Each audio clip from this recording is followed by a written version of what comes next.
Dzień dobry, Andrzej Mierzwa. Witam wszystkich serdecznie. Dzisiaj zaprosiłem do kapitalnej rozmowy dr Małgorzatę Staczewską-Krzysztoszek. Dzień dobry, Gosiu, witam serdecznie. Dzień dobry, witam Cię, dziękuję za zaproszenie. Przypomnę, że dr Staczewska-Krzysztoszek jest związana z Wydziałem Nauk Ekonomicznych Uniwersytetu Warszawskiego. Zasiada również w radach nadzorczych dużych polskich firm prywatnych. Jest członkinią Rady Naukowej INOWO i członkinią Towarzystwa Ekonomistów Polskich. Jesteśmy więc razem z TEP-em, który jest notabene partnerem merytorycznym naszego podcastu. I przypomnę jeszcze, że dr Staczewska była członkinią Rady Gospodarczej przy premierze Rzeczpospolitej. Donaldzie Tusku. Witalne rozmowy.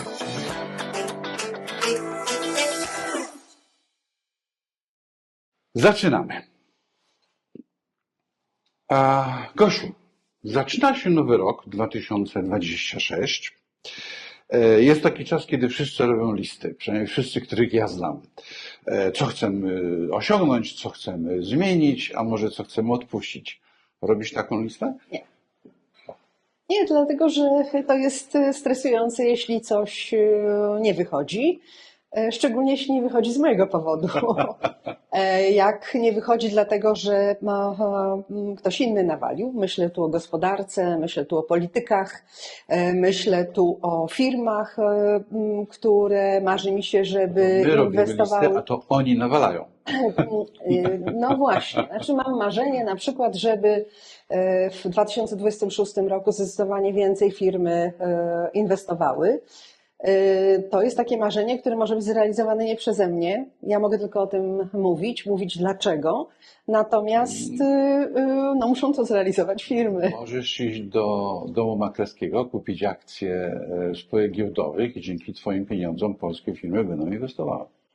Zdecydowanie tak, ale to mogę zrobić, natomiast tak naprawdę decyzje o inwestycjach podejmuje zarząd, podejmuje management, a te decyzje w bardzo wielu przypadkach też nie do końca zależą od nich. No dobrze, czyli listy nie robisz. Jest też drugi zwyczaj, robienie listy tego, co było złego w 2025 i następnie palenie tego. Przyznam się, że taką listę zacząłem robić w tym roku. I zaczęła być tak długa, że w połowie przerwałem. No to wielkie ognisko z tego wyjdzie. z tego roku. No dobrze, i to postawię może jedną tezę. Ciekawie mnie twoja opinia tutaj, bo wszyscy mówią, że świat się stał strasznie skomplikowany, trudno nagonić. Mnie się wydaje, że świat był zawsze tak samo skomplikowany, tu się nic nie zmieniło. Szczególnie jak z biegiem lat nabieramy doświadczenia i oczekujemy już nie tyle ciekawych niespodzianek, tylko tego, że właśnie wszystko się działo tak, jak my lubimy. A na tym polega rozwój świata, że nie zawsze jest tak, jak my lubimy, a dla młodszego pokolenia to może być ciekawą niespodzianką. Natomiast jedna rzecz się nie zmieniła moim zdaniem. No, kapitał dalej rządzi. Tak, rządził i rządzi i będzie rządził i o tym zaraz porozmawiamy. Natomiast zmieniło, wydaje mi się, jedna rzecz. Zmienił się obieg informacji. Kiedyś informacje podróżowały pomału, żeby jakaś wiedza o czymś dotarła ze Stanów do Europy czy do Afryki. To trwało to dnie, tygodnie, miesiące, czasami lata, jak statkiem płynęła gazeta. Dzisiaj to wszystko jest kwestią sekund. W ciągu sekundy wiemy, co się stało w Stanach, w Japonii, oni wiedzą, co się stało w Polsce. No i również zmienił się dostęp do informacji. Kiedyś ktoś na górze mówił, słowem pisanym, radiowym, telewizyjnym to do nas docierało. Dzisiaj każdy z nas jest właściwie redaktorem. Bo najlepszy dowód, siedzimy sobie w małym studio w mojej firmie. Ty jesteś częstym gościem programów i telewizyjnych, i radiowych. No teraz sobie tu podcastujemy. Ja pisuję tak samo w Rzeczypospolitej. Jesteśmy obydwoje na LinkedInie.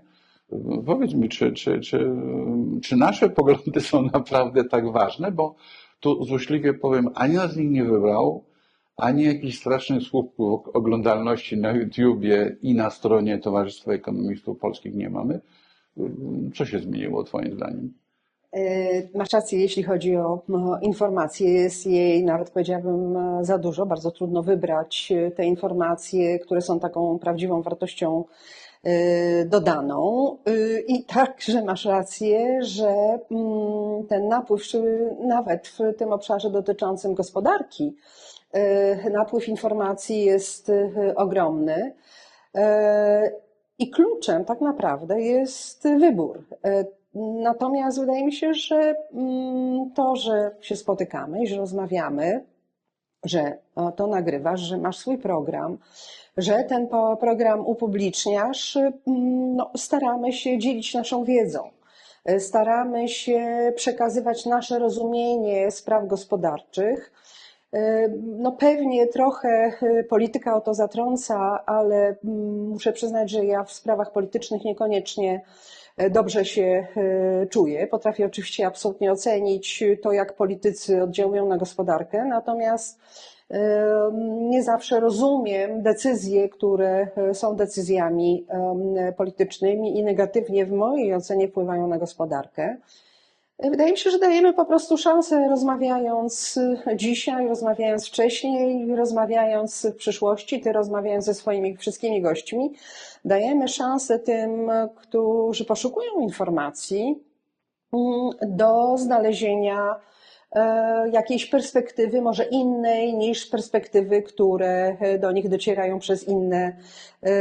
przez inne media. Nieskromnie powiem, że wydaje mi się, że nasze rozmowy są naprawdę ciekawe. To dzięki Tobie i dzięki wszystkim gościom, którym jeszcze raz dziękuję za to, że przyjmowali nasze zaproszenie do Kapitalnych Ale Rozmów. także trzeba podziękować wszystkim, którzy słuchają i z tego słuchania coś pozostaje, jakaś refleksja i właśnie może do tej listy życzeń na 2026 rok coś się pojawi po naszej rozmowie. Aczkolwiek muszę przyznać, że jest parę instytucji w Polsce, które nawet w zasadach swojego działania i w regulaminach mają zapisy mówiące o konieczności edukacji finansowej, tego nie robią. No muszę wytknąć palcem Narodowy Bank Polski, który swego czasu naprawdę bardzo wiele robił na rzecz edukacji finansowej nas wszystkich, społeczeństwa. Natomiast teraz absolutnie koncentruje się na czym innym, na co innego przeznacza pieniądze. Ale wiesz co, przypomniałam sobie takie badanie sprzed bardzo wielu, wielu lat, jeszcze lata 90. Instytutu Spraw Publicznych, jeśli dobrze pamiętam, gdzie między innymi zapytano Polaków o to, jak oceniają przedsiębiorców. Te oceny oczywiście, jak to zwykle bywa, były różne. Niektórzy mówili, że to oni ciągną tak naprawdę szansę na nasz rozwój i dobrobyt, a inni mówili, że niestety to złodzieje, tak jak to jest w społeczeństwie. Natomiast było jedno pytanie, jeśli dobrze je pamiętam, które było bardzo ciekawe w kontekście tego, o czym mówiłeś, a mianowicie, czy zachęcałabyś swoją córkę, syna do tego, żeby został przedsiębiorcą. Nie pamiętam już wartości, ale pamiętam, że było tego bardzo dużo, to znaczy bardzo dużo. Mimo tych czasami bardzo negatywnych opinii na temat przedsiębiorców, to bardzo duży odsetek respondentów odpowiedział tak, chciałabym, żeby moja córka, mój syn był w przyszłości przedsiębiorcą. Więc chyba to rozumienie rodziło się razem z kapitalizmem w Polsce. Szkoda, że tak wolno ta edukacja, w tym finansowa idzie. Chwila przerwy i wrócimy do 5 tematów naszej dzisiejszej rozmowy. Kapitalne rozmowy.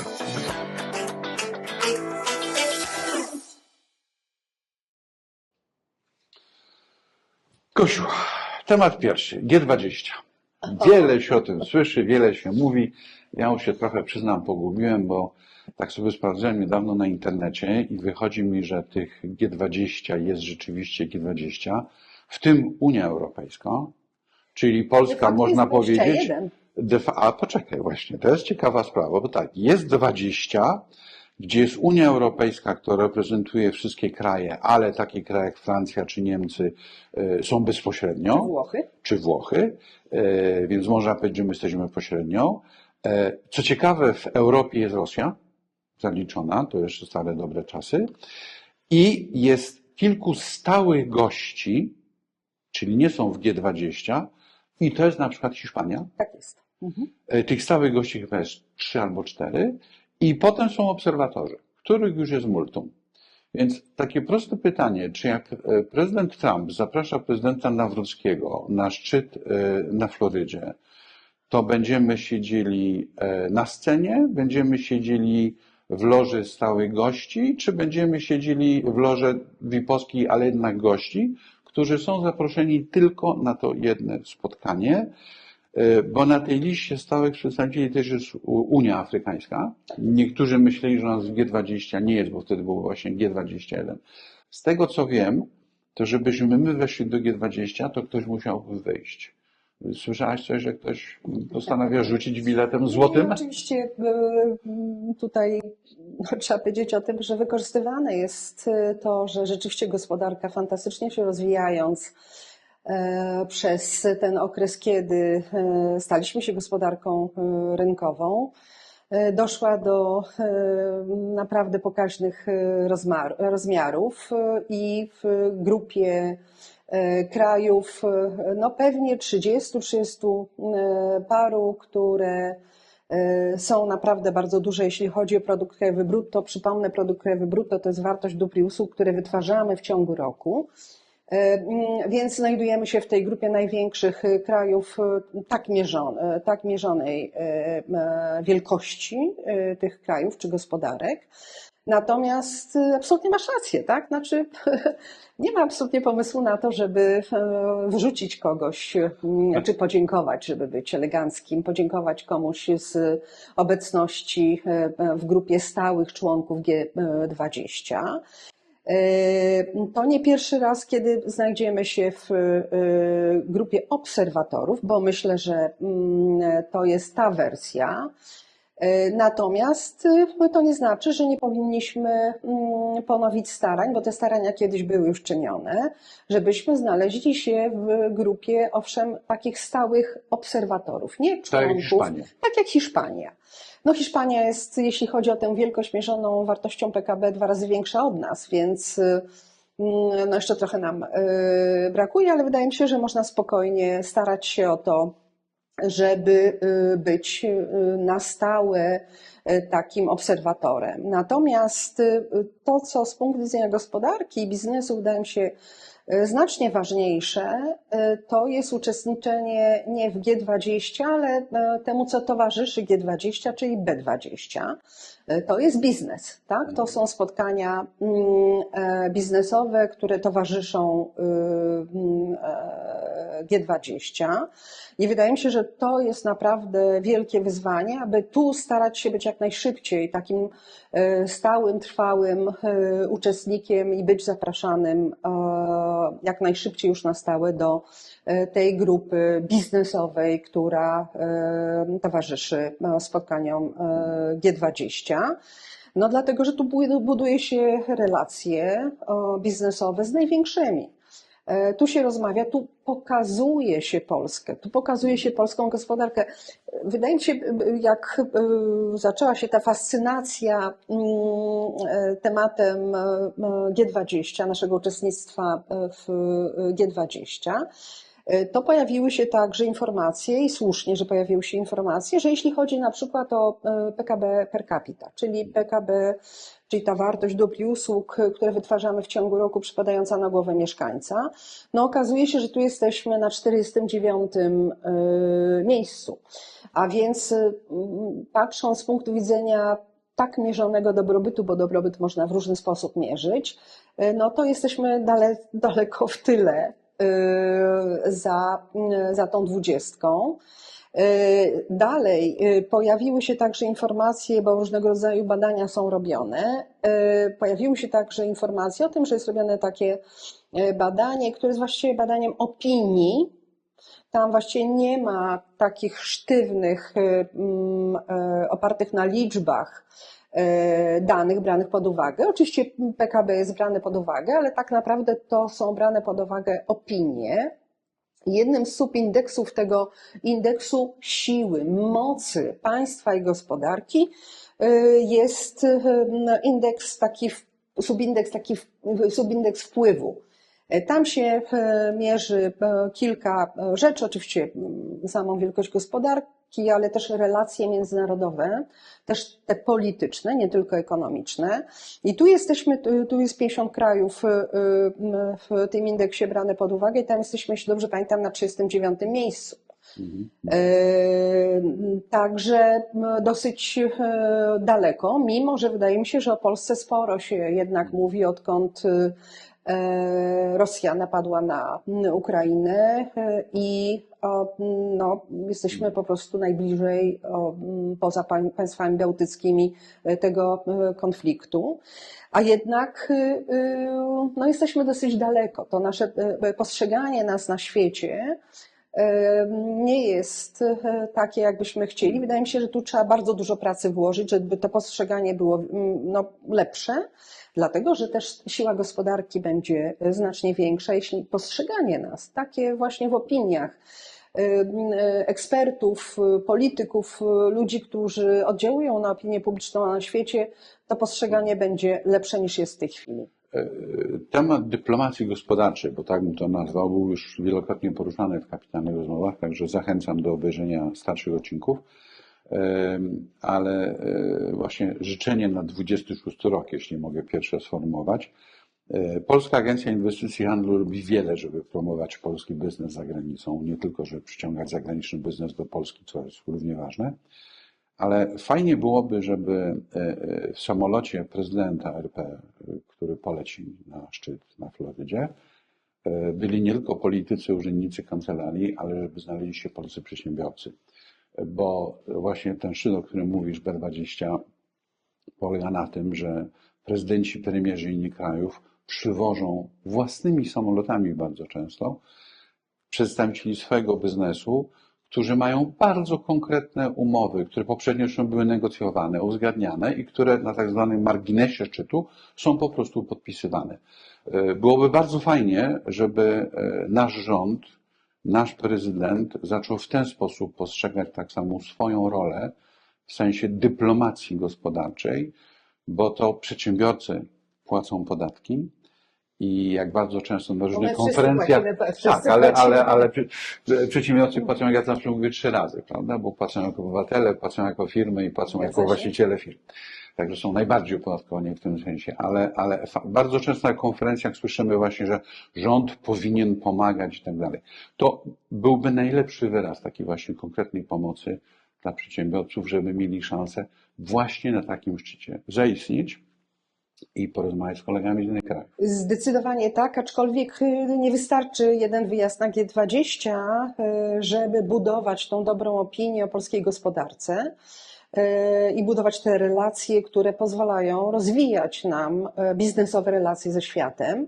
Nie jest tak źle, bo jak patrzymy na nasz eksport i jego strukturę, to widać, że polscy przedsiębiorcy czy firmy zagraniczne działające w Polsce, zarejestrowane w Polsce, traktuje je jako polskie firmy, naprawdę nieźle sobie radzą na rynkach światowych biznesowo. No ale ten jeden wyjazd nie wystarczy, czyli to powinna być norma, czyli każdy wysokiej rangi polityk wyjeżdżający na oficjalne spotkania, czy to premier, czy wicepremierzy, czy prezydent, zawsze powinien towarzyszyć takiej wizycie, powinni towarzyszyć biznesmeni, przedsiębiorcy, polski biznes, ale znowu to też nie wystarczy, dlatego że polskie przedstawicielstwa na świecie też powinny być znacznie bardziej aktywne. Mówimy o tym od wieków. Odkąd pamiętam, mówimy o tym, że polskie przedstawicielstwa powinny być zdecydowanie bardziej aktywne nie tylko w obszarze politycznym, promowania kraju, jego walorów, ale także promowania polskiej gospodarki i pomagania w budowaniu relacji. To zamykając, otworzę i zamknę szybko nawias. Ambasadorzy Francji, jak dostają nominacje, ale zanim jeszcze wyjadą z listami uwierzytelniającymi, mają wytyczne szkolenie z zakresu zadań gospodarczych i mają spotkania z największymi francuskimi firmami, które im tłumaczą, co chciałyby osiągnąć na danym rynku, na który ambasador jedzie. Bardzo fajna metoda właśnie pokazania, w jaki sposób rząd może pracować z firmami. To jedna rzecz, a druga, jak się zajrzy na stronę polskiego i francuskiego MSZ-u, to są bardzo podobne 3 albo 4 zagadnienia sformułowane, jaka jest misja MSZ-u. I we Francji najbardziej mi się podobał zawsze punkt 4, który mówi, że Francja aktywnie pracuje na rzecz wdrażania i promowania takich reguł międzynarodowych, które są w jej interesie. Bardzo mądre podejście, szczerze mówiąc. Szczere. Nie, no jasne, jednoznaczne. Jakaś część, rozumiem, francuskich interesów to są także interesy nasze, unijne, a więc także nasze polskie. I tutaj, jeśli dobrze pamiętam, tak, Unia Europejska ma także swoje przedstawicielstwa handlowe w różnych krajach i wydaje mi się, że my powinniśmy także oddziaływać poprzez te przedstawicielstwa. Nie wszędzie musimy mieć przedstawicielstwo handlowe. Gosiu, dajmy naszym politykom i przedstawicielom kolejne 6 miesięcy, zobaczymy, co się stanie na Florydzie. A rozliczymy w końcu 2026 roku. I wtedy co się podejmiemy zdało. decyzję, czy będzie ta Czy dobra palimy, lista, czy palimy, papiery. czy życzymy na 27. Słusznie. Chwila przerwy i za chwileczkę porozmawiamy o instytucjach międzynarodowych. Kapitalne rozmowy.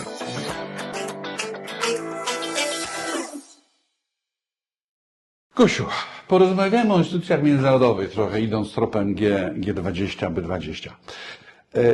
Takie pytanie, czy Twoim zdaniem to wszystko, co dzieje się z naszą wschodnią granicą, czyli wojna w Ukrainie, nie pokazało, że niestety, ale nasze międzynarodowe instytucje po kłosie II wojny światowej bardzo często nie za dobrze dają sobie radę w sytuacji konfliktu, że gdyby były ONZ i wszystkie inne agendy były zakładane na czasy pokoju, prosperity, zresztą sama Unia miała promować pokój, obrót, handel, wolny obrót kapitału. Do pewnego czasu robiła to skutecznie.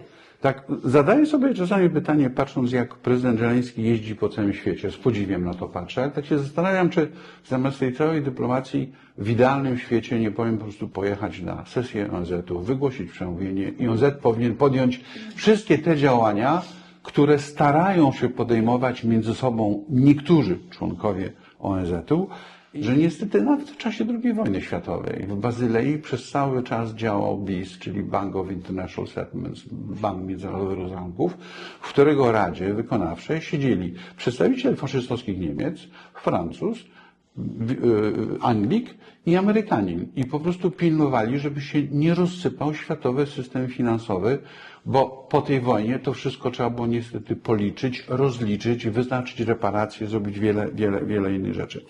Więc tak się zastanawiam, gdzie w tym wszystkim ma dzisiaj miejsce nasz, w cudzysłowie, ten międzynarodowy organizm, czyli Unia Europejska, tak dokładnie Komisja Europejska. No bo tak popatrz.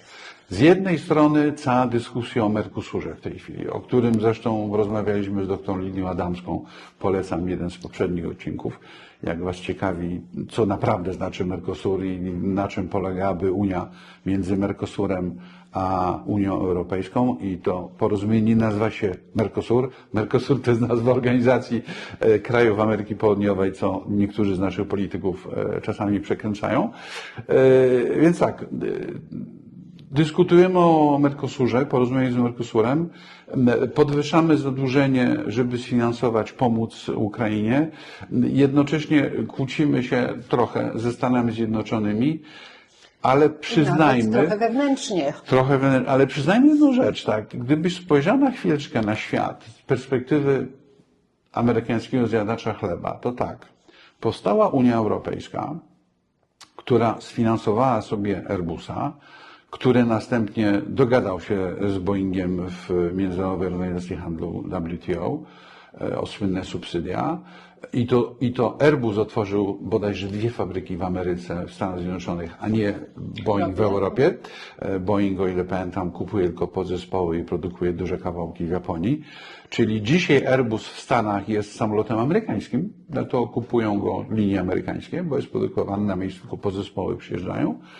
Więc Boeing w jednym momencie, czyli Stany Zjednoczone, stracił połowę światowego rynku, bo dzisiaj rynek Airbusa i Boeinga w lotnictwie cywilnym jest mniej więcej 50-50. Tam się zmienia w zależności od któregoś roku, jak się któremuś z nich poszczęści. Potem powstało euro. Amerykanie najpierw się śmiali, potem mówili, no dobra, będziemy się rozliczali w jednej walucie, oszczędzimy na Forexie, szczerze mówiąc, a potem się okazało, że przedstawiciele Europejskiego Banku Centralnego pojechali do banków centralnych Chin, Japonii i w parę innych miejsc i część rezerw tych kraje zaczęły trzymać w euro, nie w dolarze. Kto stracił? No Stany Zjednoczone, bo ten słynny materac dolarowy drukowywany ciągle przez Departament Rezerwy Federalnej Finansów, amerykańskie Ministerstwo Finansów, no, zaczął mieć ograniczenie. No, to jak popatrzę teraz na to wszystko, to co myśmy powinni zrobić w tej Unii? Kim tam potrząsnąć, żebyśmy stali się naprawdę Unią, a nie grupą dzieci, która się spotyka w różnych miejscach i mówi, nie podoba nam się. Że Trumpowi jest łatwiej, mimo że oczywiście poszczególne stany mają bardzo dużą samodzielność, ale to nie jest taka samodzielność jak samodzielność odrębnych krajów, odrębnych bytów politycznych, państwowych, gospodarczych w ramach Unii Europejskiej. Znacznie trudniej jest zarządzać i współpracować w momencie, kiedy niedawno, przed chwilą cytowałeś pewną filozofię Francuzów, czyli działamy tak na arenie międzynarodowej, żeby było to zgodne z naszymi potrzebami i dawało nam wartość dodaną. Więc no, trzeba brać to pod uwagę. Znaczy, po to, żebyśmy byli jako Unia Europejska bardziej skuteczni, to musi być bardziej zacieśniona współpraca. Znaczy, musimy z pewnych obszarów naszej suwerenności krok po kroku rezygnować. Teoretycznie mamy budżet Unii Europejskiej, no bo to musi być jakoś tam finansowane. No ale mamy, jeśli chodzi o budżety, o systemy podatkowe, o sektor usług, mamy kompletnie różne systemy. Zobacz, jak weszliśmy do Unii Europejskiej, okazało się, że musimy przyjąć regulacje unijne, które do tego momentu, kiedy wchodziliśmy, były już przyjęte w krajach członkowskich Unii Europejskiej, a po naszym wejściu do Unii Europejskiej automatycznie musieliśmy przyjmować kolejne regulacje. Dla biznesu to jest ogromna wartość dodana, dlatego że ja nie muszę mieć prawników w każdym kraju, którzy będą mi tłumaczyć prawo dotyczące mojej działalności, czy to eksportowej, czy to działania na lokalnym rynku i wydawać ogromne pieniądze na to, żeby oni doradzali mi. Po prostu to prawo jest takie same w części w Polsce, jak i we wszystkich innych krajach, więc nasze rozumienie biznesu, tego jak działać na innych rynkach Unii Europejskiej jest znacznie prostsze, tak? Swoboda przemieszczania się ludzi, swoboda przemieszczania się towarów. No niebywale, w momencie, kiedy żeśmy weszli do Unii Europejskiej, jak popatrzymy, co się stało z naszym eksportem, to przecież bardzo trudny rynek, bardzo konkurencyjny rynek krajów Unii Europejskiej, a my jesteśmy, no nie chcę powiedzieć królem na tym rynku, ale naprawdę świetnie sobie dajemy radę. No, prawie 80% naszego eksportu jest lokowana na tym bardzo trudnym, bardzo konkurencyjnym rynku, więc ta swoboda przepływu towarów i usług, którą Unia nam daje, no jest ogromną wartością dodaną. Czyli wiele rzeczy udało się zrobić wspólnie. Potrzebne są kolejne kroki. Tak? Tak, wpadłem w słowo, bo przychodzi mi do głowy anegdota, akurat teraz bieżąca. Siedziałem kilka dni temu w kuchni i starałem się uruchomić przez mojego iPhone'a głośnik taki bezprzewodowy Bosa. Już po pół godzinie szukania sieci, wstukiwania wszystkich zabezpieczeń udało mi się to zrobić, co uznałem za wielkie zwycięstwo, bo w sumie Apple ma swoje, tak powiem, drogi i podobnie ma Bose. I potem chciałem ustawić stację radiową Apple Music Radio Station i Bose powiedział, że nie. Nie odtworzy tego. Zaprogramował wszystkie inne stacje radiowe z TuneIn jakie są, łącznie z polskimi, bez najmniejszego problemu, mimo że miałem to ustawione na... Czyli unijnymi. Czyli unijnymi. I tak sobie potem sprawdziłem rzeczywiście, że Apple ma jakieś tam ograniczenia swoich cyfrowych praw do muzyki i nie zawsze rzeczywiście to się pokrywa z innymi producentami. Jak teraz myślę, że prezydent Trump zabronił wjazdu do Stanów Thierry Breton, czy byłego komisarza Unii Europejskiej, odpowiedzialnego za to, żeby w Europie wprowadzać jednolity rynek usług cyfrowych, to fakt, że prezydent Trump ma pretensje do Francuza za to, że nie pogodził Boza i Apple, czyli dwóch amerykańskich firm, to dosyć ciekawe podejście. Ale muszę powiedzieć, że ta anegdota, twój przypadek jest ciekawa, bo to pokazuje, że nie tylko w ramach Unii Europejskiej, tak, powinniśmy jak najwięcej, w jak największym stopniu się integrować, ale ta integracja powinna, a jak widać jest trochę jednak zatrzymana poprzez to, co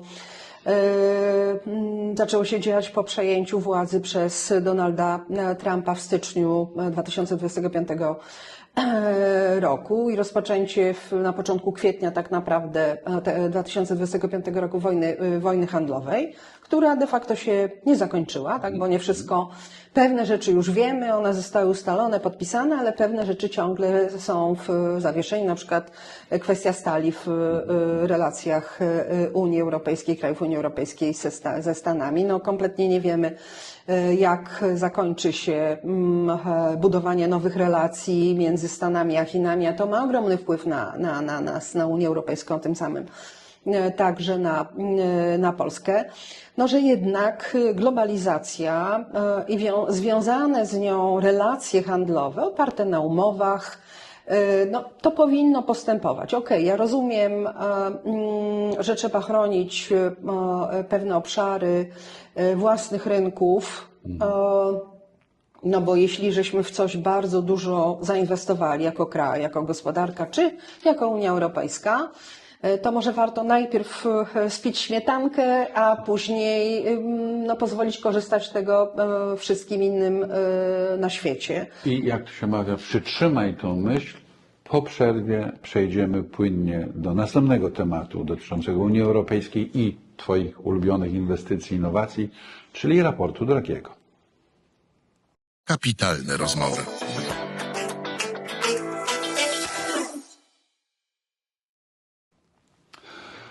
Gosiu, kwestia trzecia. Super Mario, pan Draghi, napisał, aż strach powiedzieć, już prawie 2 lata temu na zlecenie Unii Europejskiej, z zespołem, tak. Bardzo ciekawy raport o konkurencyjności gospodarki europejskiej. Tak obserwuję od kilku miesięcy, Financial Times prowadzi taką serię felietonów, czego tak naprawdę brakuje w Unii Europejskiej. I zrobili analizę, że właściwie Unia Europejska od czasów Jacques'a Delors'a zrobiła bardzo niewiele, żeby rzeczywiście praktycznie ograniczyć wewnętrzne reguły dotyczące handlu usługami itd., itd. Okazuje się, i to zresztą rozmawiałem o tym z Michałem Andrzejewskim i pewno jeszcze raz będziemy rozmawiali, bo zapraszam, będzie kolejny odcinek Kapitalnych Rozmów poświęcony tylko raportowi Super Mario pana Draghi, ale jeżeli mam na tym wewnętrznym rynku tyle ograniczeń, to nie należy się dziwić, że polskiemu startupowi jest się bardzo trudno przebić na rynku francuskim czy niemieckim i w związku z tym zdobyć finansowanie, bo no niestety my, finansiści, inwestorzy, wiemy, jakie są przepisy odmienne w różnych krajach, podczas kiedy w Stanach ten sam startup ma do dyspozycji nawet mniejszy rynek w sensie ilości konsumentów, bo Unia jest większa, ale z mniejszą ilością ograniczeń. No to co mamy zrobić? Ja myślę, że to wracając na chwilę do tematu sprzed chwili, czyli co z tą Unią Europejską, że Unia poszła w chyba niedobrym, w pewnym momencie niedobrym kierunku. Za mało chyba było jednak współpracy z biznesem, mimo że ta współpraca przy tworzeniu regulacji jest.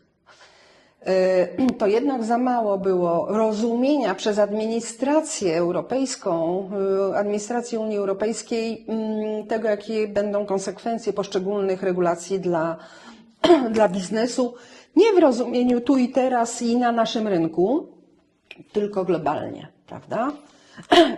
Ostatni przykład, akt dotyczący sztucznej inteligencji, zatrzymany. No, okazało się, że to, co zostało przygotowane, mimo że trwało to dosyć długo i była współpraca z biznesem, to jednak nie uwzględniono tych konsekwencji, o których biznes mówił od początku. Tak? Znaczy, że wprowadzenie znowu tyle ograniczeń, o których mówiłeś, aktem dotyczącym sztucznej inteligencji okuje w dobrej intencji, tak? Czyli gdzieś na końcu ta intencja oczywiście jest dobra, tylko pytanie, czy da się zmaterializować w momencie, kiedy tyle będzie ograniczeń, czy będą szanse na rozwój mniejszych firm, które chcą wykorzystywać do tworzenia nowych produktów, nowych towarów, nowych usług właśnie sztuczną inteligencję, czy w ogóle im da szansę na taką działalność. No i biznes mówił wyraźnie nie.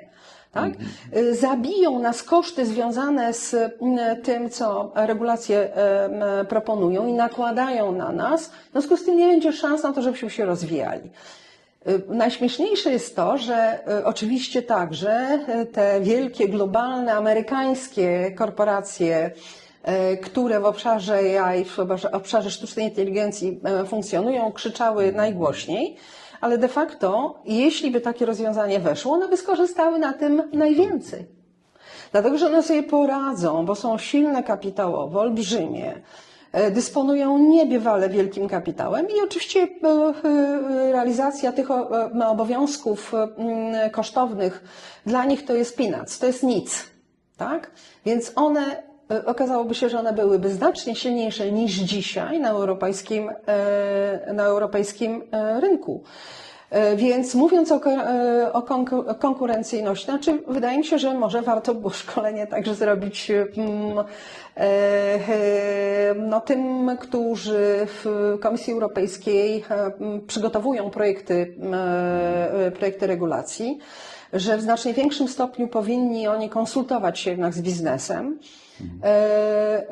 Ja pamiętam wiele, wiele lat temu, kiedy usłyszałam, że w Wielkiej Brytanii, jeszcze wtedy Wielka Brytania była członkiem Unii Europejskiej, mają taki system, że w administracji publicznej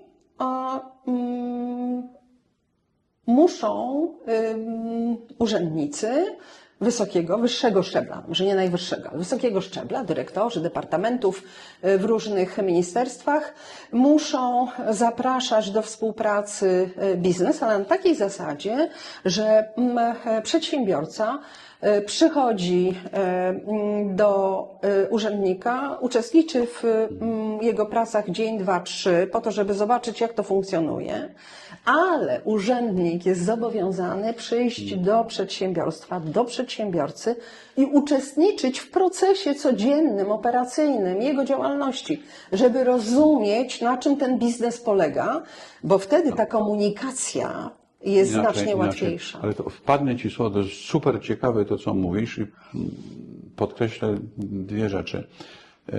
W Wielkiej Brytanii jest ministerstwo do spraw biznesu, jest sekretarz do spraw biznesu. A u nas nie ma Ministerstwa Gospodarki. U nas jest podobnie jak we Francji, czyli jest w tej chwili Ministerstwo Finansów i Gospodarki od niedawna, od momentu, kiedy minister finansów został też wicepremierem. Podobnie jest we Francji.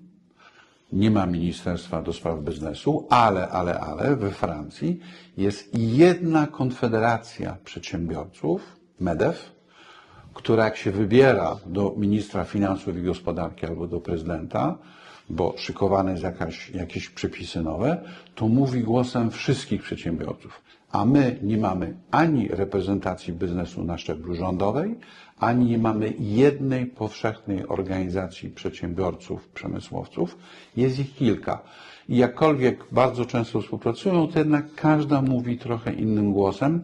Więc kończąc wywód, ja może na 2026 rok sformułowałbym drugie życzenie, aby Unia Europejska i osoby reprezentujące nasz kraj więcej uwagi zwróciły na zdejmowanie barier wewnętrznych, regulacyjnych, które przeszkadzają młodym firmom do startu, bo danie każdej ilości pieniądza pomocowego, powiedzmy sobie szczerze, wszystkie pieniądze, które są redystrybuowane dla startupów venture capital, są in fine z kieszeni polskiego podatnika To jeśli i mogę- europejskiego podatnika.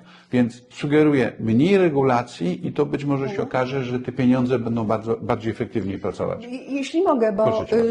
ja w latach 2010-15, jeśli dobrze pamiętam, byłam członkinią, to była chyba taka 15-osobowa grupa, High Level Group on Administrative Burdens, czyli No, to grupa pierwsza wysokiego grupa do szczebla. spraw deregulacji. Ale barier administracyjnych, tak? Czyli nie mówiło się o tym, jak. To Elon Musk też nic nie wymyślił, byliście pionierami. I to, co było naszym celem, to było przefiltrowanie przynajmniej części regulacji unijnych i oparcie się na dobrych praktykach. Czyli z jednej strony przeglądaliśmy regulacje unijne, ale z drugiej strony prosiliśmy wszystkie kraje członkowskie, jako grupa ta 15-osobowa, prosiliśmy kraje członkowskie o to, żeby przesłały nam pomysły, które wykorzystali i zastosowali u siebie, ograniczenia barier administracyjnych. No i powstała taka książeczka. Stworzyliście jakiś właśnie raport konkretny, książeczkę Tak, i zaleceń? skończył się. W którym roku to było? Jeśli dobrze pamiętam, w 2015 mam to gdzieś oczywiście w swoich, nazwijmy to, papierach. I były tam przykłady z poszczególnych krajów, jak ograniczano bariery administracyjne w jakichś konkretnych przypadkach, co było związane oczywiście z regulacjami unijnymi. I co? Nie chcę być złośliwy. I to poszło we wszystkich językach, zostało przetłumaczone na wszystkie języki. Gdzie to można znaleźć? I poszło to, spróbuję to Próbujemy odszukać. w komentarzach do naszego podcastu na YouTubie znajdziecie źródło, będzie podane do tego raportu. Spróbuję to A ja odszukać, natomiast chodzi mi o to, jaki był efekt. Tak? Znaczy, to naprawdę były dobre praktyki i rozesłaliśmy to do wszystkich krajów, które mogły to rozwiązania zastosować u siebie. Z tego co wiem, absolutnie nie było to zastosowane. To ja może zmodyfikuję moją rezolucję 26. Proponuję, żeby Unia Europejska, Komisja Europejska nie zlecała już pisania nowych raportów, tylko że może spokojnie siadła i przeczytała te, które już zleciła i być może wprowadziła to, co można do praktyki. Deregulacja, Deregulacja, czyli tak. nie uproszczenia, tak? Dlatego, że już nie wystarczy to, co myśmy robili w ramach tej grupy, o której wspominałam przed chwilą. Czyli nie jest kwestią, oczywiście też należy pewnie upraszczać, ale trzeba deregulować. Znaczy trzeba zmniejszać liczbę regulacji, które coś nakazują. Tak? Jeśli jest regulacja, która pomaga, tak? Ustawia na przykład, pomaga podejmować decyzje inwestycyjne w przedsiębiorstwach, na czym mnie tak strasznie zależy. Okej, tak? Natomiast z regulacji trzeba po prostu powyrzucać to, co jest absolutnie niepotrzebnym ograniczeniem swobody działalności. Jeżeli chcemy, wniosek, żeby nasz kapitał rozwijał się prężnie za granicą, jeżeli chcemy, żeby do naszej gospodarki przyciągać kapitał zagraniczny, który nadal jest nam bardzo potrzebny. Chwila przerwy, a po tej chwili przerwie porozmawiamy właśnie o tym kapitale, czyli pytanie na czasie, czy kapitał ma. Kapitalne rozmowy.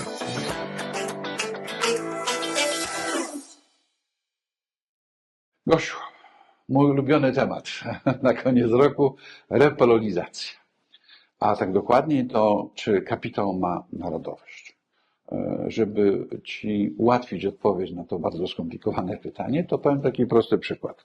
Polski przedsiębiorca założył spółkę w Luksemburgu, która to spółka w Luksemburgu kupiła firmę w Republice Czeskiej albo w Ukrainie i żeby ją rozwijać, robi emisję akcji w Luksemburgu i te akcje kupują firmy amerykańskie i japoński fundusz emerytalny. To jaką narodowość ma kapitał tego polskiego przedsiębiorcy i gdzie on od tego powinien płacić podatki? No dobrze, to ja Ci dam znacznie prostszy przykład i prostsze pytanie. Budimex. Znana firma budowlana, na polskim rynku działająca, realizująca mnóstwo infrastrukturalnych projektów inwestycyjnych. Właścicielem Budimexu są Hiszpanie. Czy to jest firma polska? No to odpowiem na... Ale działa w tej chwili już troszkę szerzej niż tylko na rynku polskim, ale absolutnie dominującym źródłem przychodów są przychody z działalności na rynku polskim. Ale płaci podatki w Polsce. To dla mnie jest firmą polską. Podobnie jak, tylko tu poruszamy kolejny temat. Kogo zatrudnia? No nawet nie to, ale poruszamy temat, jak wygląda, to bardzo często polscy przedsiębiorcy podnoszą rzeczywiście, że firmy duże zagraniczne działające w Polsce, prowadząc jak gdyby firmy polskie, przez cały system finansowy porozumień płacą w Polsce niższe podatki niż płacą polscy przedsiębiorcy. Czyli polscy przedsiębiorcy podatkowo muszą konkurować z większymi firmami z zagranicy, które przychodzą do nas i dla których koszty działania na polskim rynku od strony podatków są niższe. W części, zapewne w wielu przypadkach tak jest, ale w bardzo wielu przypadkach tak nie jest. Oczywiście, ale wszystko trzeba... Są polskich przedsiębiorstwa, które postanowiły zrobić to w drugą stronę. No dobrze, ale ja raczej bym zastanawiała się nie nad tym, czy część kosztów to są koszty no trochę sztuczne, ale zgodne z prawem, obniżające podstawę do opodatkowania, a więc ten podatek płacony w Polsce jest mniejszy.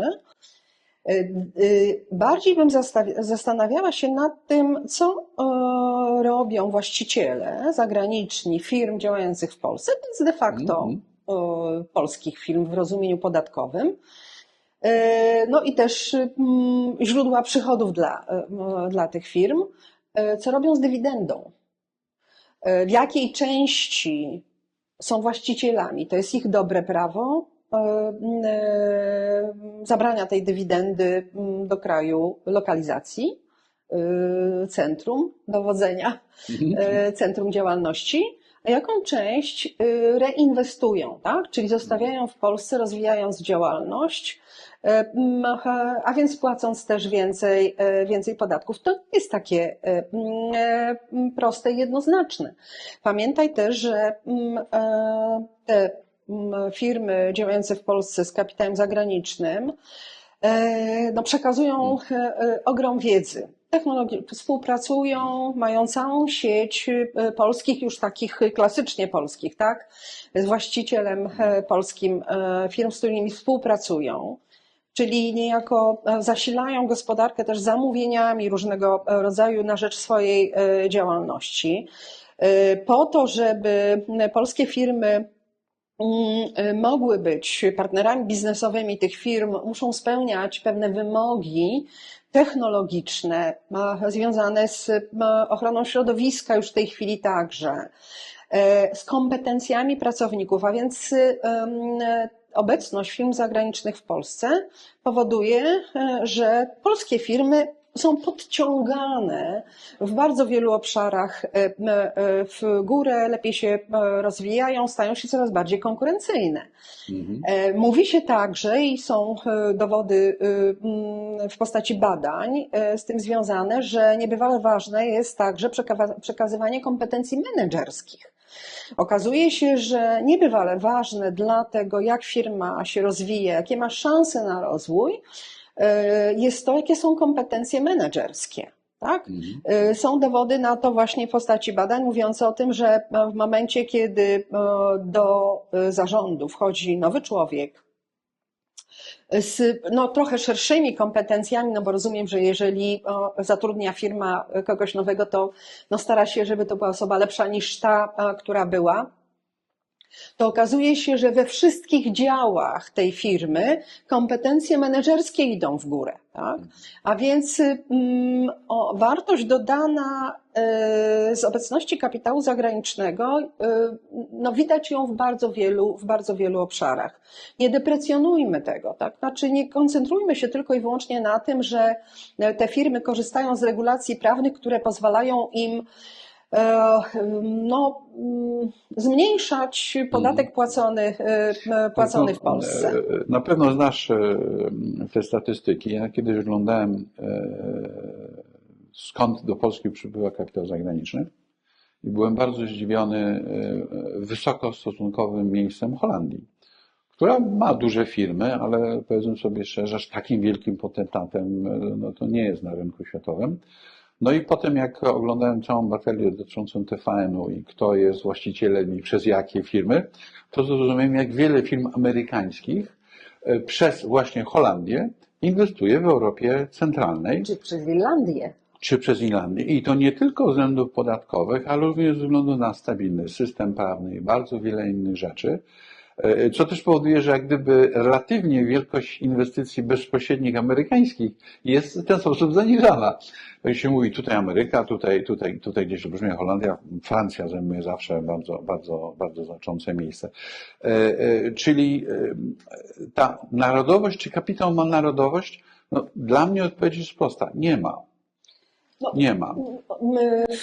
w tym sensie, że no, szczególnie w wielkich firmach, w wielkich korporacjach, to jest, o czym przed chwilą powiedziałeś, miks kapitału, tak? Czyli jest trochę z różnych stron świata. Też przecież możemy mieć sytuację taką, że firma amerykańska, która jest współwłaścicielem firmy holenderskiej, przykład, który dawałeś, w jej strukturach właścicielskich na przykład są Chińczycy. No bo tak może być. Więc wydaje mi się, że wtedy, kiedy mamy taką mieszaną strukturę właścicielską, to jest troszkę bezpieczniejsze, jeśli chodzi o narodowość kapitału. Szybka anegdota. Ostatnio we Francji bardzo głośno się mówi o tym, że Chińczycy zaczynają budować dość skomplikowane holdingi finansowe, między innymi w Luksemburgu. Nie uwierzysz do czego? Do kupowania francuskich winnic i ładnych zameczków, dlatego że w wielu miejscach, kiedy zjawia się inwestor chiński, no powiedzmy kulturowo i zwyczajowo miejscowy mer i tam paru innych lekko stawiają opór, podczas kiedy zjawia się firma z Luksemburga, przyjeżdża ktoś mówiący po francusku, no to wychodzi na zasadzie, no dobrze, Europejczyk kupuje od Europejczyka. Obyśmy takich problemów nie mieli w przyszłości, chociaż gorąco polecam odpowiednim ludziom w Ministerstwie Finansów i Gospodarki prześledzenia tego, co Chińczycy dzisiaj robią z Luksemburga we Francji, bo biorąc pod uwagę nasz rozwój gospodarczy i między innymi to osobny temat, który kiedyś też porozmawiamy, czyli kwestia sukcesji w firmach prywatnych, to zaczyna być już widać w Europie Zachodniej. Chińskie firmy zaczynają na potęgę wykupywać rodzinne firmy europejskie, gdzie założyciel, właściciel po prostu mówi: nie mam rodziny, albo rodzina nie chce, a menedżerowie są za biedni. I znowu widzimy tą infiltrację. No i w tym momencie, czy ten kapitał jest dokładnie chiński? No nie, dlatego że za tymi firmami, jeżeli są na giełdzie, stoją z kolei pieniądze amerykańskie, japońskie. Ma zrobić właściciel. Dlatego na przykład tak ważne, przepraszam na sekundkę, zmienię wątek, tak niebywale ważna była ta regulacja, która weszła w zeszłym roku bodajże, w 2024 fundacji rodzinnej, tak? Dlatego, że to daje szansę zachowania jednak własności w rodzinie, tak? Bardzo... Która nadal ma niestety dalsze kłopoty prawne, rozumiem. Nie wszystkie regulacje. No bo ciągle Ministerstwo Finansów myśli o tym, jak dokonać zmian, no bo jak zwykle, tak? Znajdzie się zawsze ktoś, jakaś firma, jej właściciel, który nie do końca zgodnie z intencją, tak? Czyli z duchem prawa wykorzysta Wyjątek fundację. potwierdza regułę. No może akurat w tym przypadku niekoniecznie, bo mnie się wydaje, że absolutna większość fundacji utworzonych została utworzona właśnie w celach sukcesyjnych. I chwała, że udało się to zrobić i chwała przedsiębiorcom, że chcą z tego skorzystać, ale propos Chińczyków, jeśli mogę jeszcze. Ja może tylko jeden bemol. Efektem tego, że opóźnia się przez cały czas wprowadzanie w pewnym zakresie fundacji rodzinnej jest to, że bardzo wiele polskich przedsiębiorców i rodzin przenosi swoje siedziby za granicę. I to już nie tylko chodzi o kwestie podatkowe, bo mamy wszystkie przepisy dotyczące optymalizacji podatkowej i tak dalej, ale mówiąc szczerze, jako inwestor to wiem, rozkręca się w ten sposób biznes obsługi tych firm w innych krajach niż w Polsce. Audytorzy, prawnicy, banki, fundusze inwestycyjne, to Podatkowo wszystko korzystają te kraje, do których... i podatkowo właśnie korzystają te kraje, do którego się wyprowadzamy. Więc to gorąco polecam Ministerstwu Finansów zrobienie takiego wyliczenia, ile pieniędzy polskich wypracowanych przez te 40 lat wyjeżdża legalnie z Absolutnie, Polski, tak. absolutnie legalnie, i ile z tych pieniędzy mogłoby zostać w Polsce i pracować na polski przemysł finansowy, inwestycyjny, gdyby te przepisy dotyczące fundacji rodzinnej wprowadzić. Znaczy te przepisy są wprowadzone, bo już fundacje wszystkie są, przepisy jest ich uzupełniające. nawet Tak, sporo. tak. Natomiast po roku warto oczywiście się przyjrzeć, jak to działa, szczególnie od strony podatkowej. Warto jakieś korekty zaproponować. Ale wydaje mi się, że zmiany w regulacjach każdej, nie tylko dotyczącej fundacji rodzinnych, zmiany powinny być wprowadzane po 2-3-letnim okresie, a nie po roku. Tak? Dajmy szansę zobaczyć, jakimi ścieżkami to chodzi. To jest jak Jasne. robienie chodników na osiedlu nowym. Najpierw wydepmy, Niech ludzie wydepczą tak, miejsca, którymi chodzą, bo to ma sens. Tak? Gosiu, Natomiast jeśli mogę, proszę. a propos Chińczyków i Mercosuru, o którym żeśmy chwilę wcześniej rozmawiali, i tu Unia Europejska, ale także my, Polska, która się przeciwstawia tej umowie, czy Francja i Włochy, które starają się odroczyć to, ale nie przeciwstawiają się, tylko po prostu chcą mieć więcej czasu na rozmowę z własnymi rolnikami, bo tu ten problem leży. Niech Komisja Europejska zacznie używać argumentów, pokazując dane, jak Chińczycy już w Ameryce Południowej są obecni. I to w tych obszarach, które dla nas są kluczowe, bo rolnictwo to jest jedna kwestia, ale tak naprawdę dla Unii Europejskiej jest niebywale ważne to, że będziemy dzięki umowie mieli dostęp do surowców ziem rzadkich. I tu Ci wpadnę słowo, odsyłam do naszej rozmowy z dr Lidią Adamską, dokładnie na temat porozumienia z Mercosurem, jakie są zalety, jakie są wady i ile w tym wszystkim waży rzeczywiście rolnictwo, a ile waży przemysł i jakie są Motoryzacyjne chociażby. od którego nasza rola w Unii Europejskiej, w europejskim przemyśle i tak dalej, i tak dalej. Kosiu, chwila przerwy, a po przerwie najważniejsze pytanie z naszych 5 zagadnień, ale to za chwileczkę do tego przejdzie. Kapitalne rozmowy.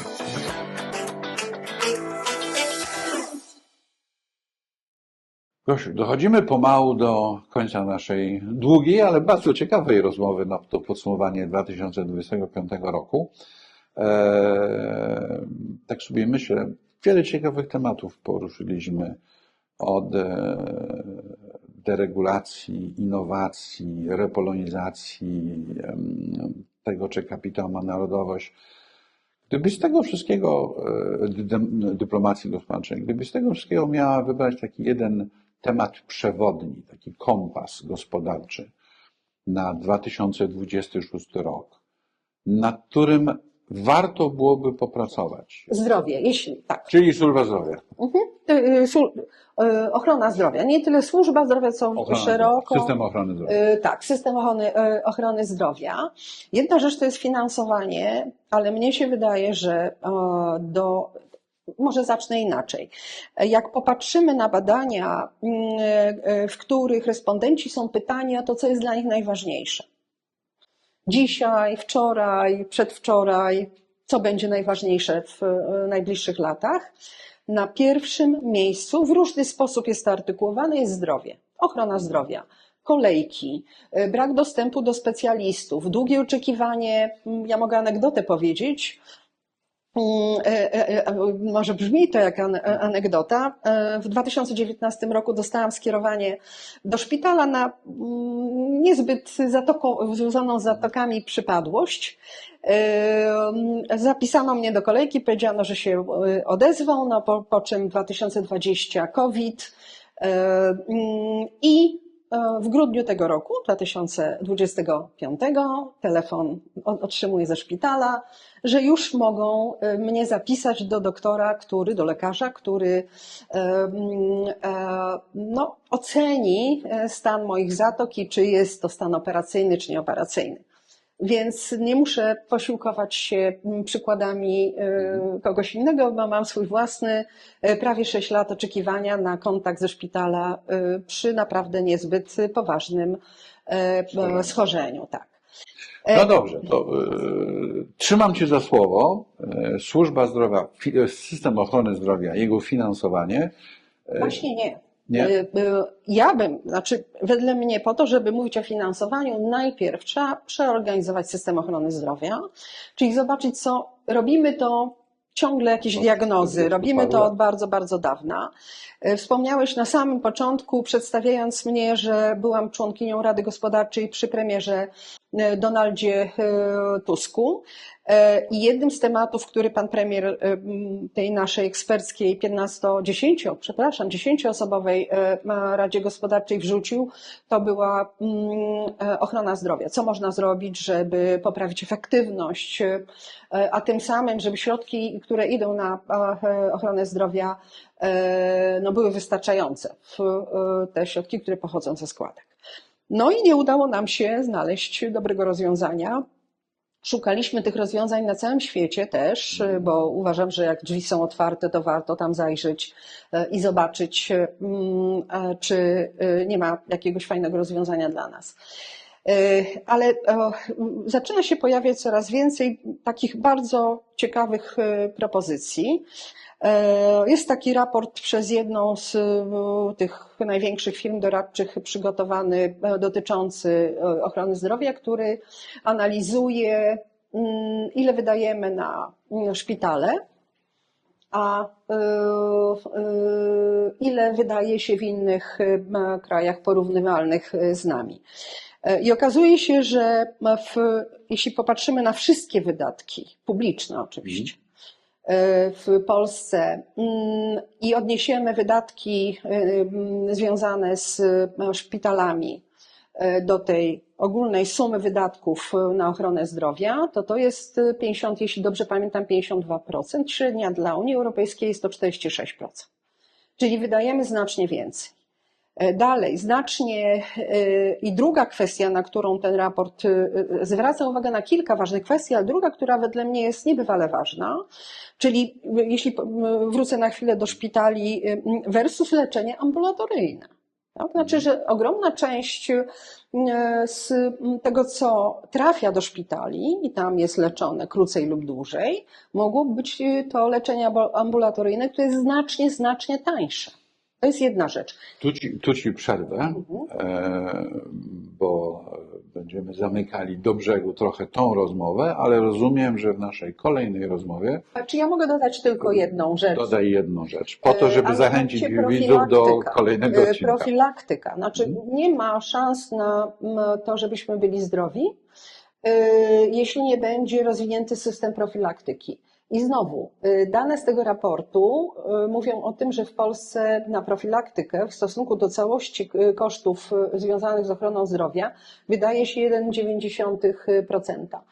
Średnia w Europie Zachodniej to jest 5,6%. No to proszę zobaczyć, ile moglibyśmy oszczędzić, jeśli byśmy skoncentrowali się na takiej przebudowie systemu ochrony zdrowia, który by kładł znacznie większą wagę na profilaktykę i na zdefiniowanie tego, do czego służy opieka ambulatoryjna, a do czego szpitalna. Ustalmy tak, na pewno zrobimy nagranie w 2026 roku, ale żeby nie było to nagranie, że tak powiem, zamknięte w naszym silosie, to pewno Cię poproszę o przygotowanie jakiejś takiej koncepcji, jak można lepiej, bardziej efektywnie wykorzystać te pieniądze, jakie dzisiaj Polacy są skłonni zapłacić za to, żeby mieli system ochrony zdrowia na dobrym europejskim poziomie i żeby ten słupek satysfakcji podszedł w stronę Niemców, Czechów, Hiszpanów czy Włoch.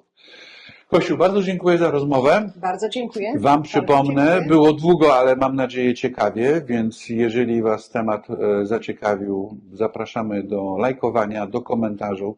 komentarzy do Waszych własnych opinii albo na naszym kanale na YouTubie, albo na moim profilu na LinkedInie. Waszym gościem dzisiaj była dr Małgorzata Staczewska-Krzysztoszek. Rozmawialiśmy o tym, co było w 25, co będzie w 26. Albo co powinno być. Albo co powinno być. Skorzystam z okazji.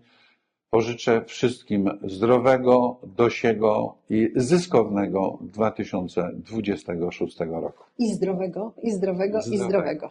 Dziękuję bardzo. Do zobaczenia, do usłyszenia. Kapitalne rozmowy.